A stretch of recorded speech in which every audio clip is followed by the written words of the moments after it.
Hello, hello. Cherie Doyen here, author, international speaker, change agent coach, and the founder of the new and emerging nonprofit Women Rising. Today I want to speak to guilt, shame, and the survivor. This is a common theme I see in people who have experienced extreme forms of trauma, like incest, rape, male and female, doesn't matter. It's the guilt and the shame. The perpetrator walks on guilt-free with no remorse, right? Just to do it all over again.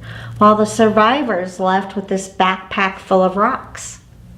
You have to wonder, is this why they can keep going, victim after victim? Like, is this why their acts get more and more brazen each time?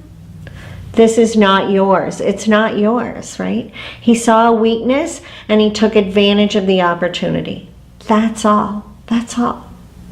So our first understanding has to be that guilt is a wasted emotion. Wasted, especially in this case. If our energy cannot elicit change, we're spinning our wheels, right? Reaction, backward flowing energy. And we all know how much energy that takes.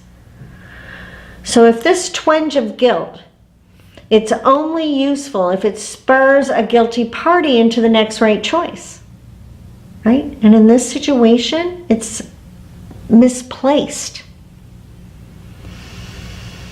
So what if, to keep the waters as calm as possible, we swallowed up any and all energies that could possibly create agitation around our abuser?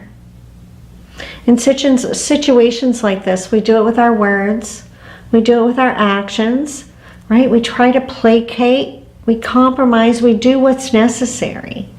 And we do it with our energetic systems as well. Children, I call them energy sweeps, right? They gather it all up, dump it into one big file, they label it, right? Bury it way down deep in their body.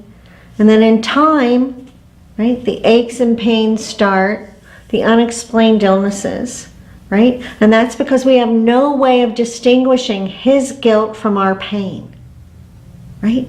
He's guilt-free, remember? He's clean because you were the vacuum. You were the vacuum, right? And then when we speak to the shame, right, we want to tell ourselves that it's fine, right? We're okay. It's all good, right? We don't want anyone to know. And then we have the questions. How are they going to see me? Are they going to act differently? And what I want to be clear, in truth, that's you. It's you that feels differently. It's you that has started running so long ago and has left so much behind, right? The love of an ice cream cone, you know, standing in the rain and laughing, right? And around that we have shame, right? So, ironically, where they left off, we took over. And we're abusing ourselves. We're abusing the version of ourselves that's trapped in that moment, right? By not validating them, right? By denying that they survived that, right? And here's the deal. They won that particular battle. And instead of claiming them a hero, right, and crowning them, right? No, we ran off without even a thank you, right? And in this, we're denying their ingenuity. We're denying their gifts, their magic. And ultimately, we're denying our breath. Now, even if you've never thought about any of that before, you can feel a stir in your body right now.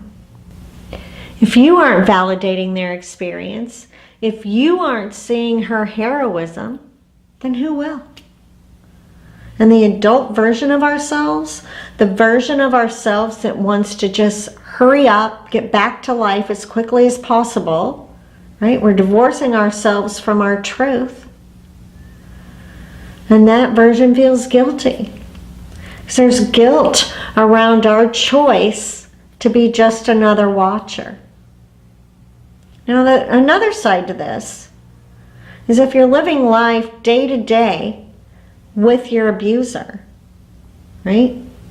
such as human trafficking, childhood trauma, domestic violence, right? This is one of the few crimes where we're getting up each day to our captor, right? And not only that, there's no bars in between. There's like, they're right there across the kitchen table, eyeball to eyeball. And 10 minutes after the beating or sex, you're expected to put your dirty clothes back on as if nothing out of the ordinary had happened, right?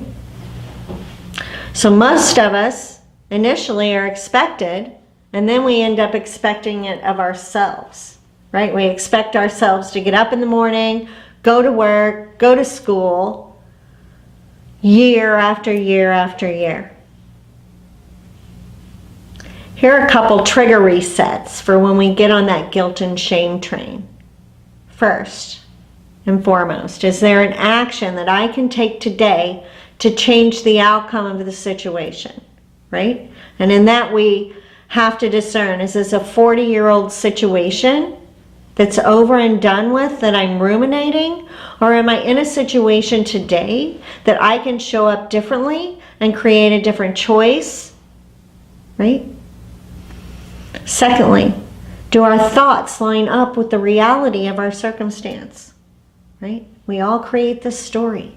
So in this story, right, we have to find that through line of truth. So the question becomes, is that true? Right? And then third, the biggest one of all, is this mine? Right? We as children, we learn to just sweep the energy, sweep the energy, sweep the energy, and we have no idea of what we feel like independent of the energies of others. So we have to start discerning that, right? Understanding, what do I feel like right now? And when something washes over us, is this mine? If not, we send it back. Now, man, woman, or child, when we're under extreme circumstances, we do what is necessary to survive. So take a bow to yourself. Go look yourself in the mirror, right? Way down deep, see your soul and say, thank you for fighting for me, right? Thank you for fighting for me when no one else would. You are a hero. You are a hero. If you or anyone you know is struggling with life after trauma, please, you don't have to suffer. There is life after. I got out, and here's the deal. I have a flashlight and a map, and I'm prepared to come back in and get you out of there. So reach out at CherieDoyen.com. And please, email me at support@CherieDoyen.com with whatever you're bumping up against in your life, and we can speak to it. Right? Because if you're feeling that way, others are feeling that way too, right? So, lots of love flowing to you and through you. And radiate out.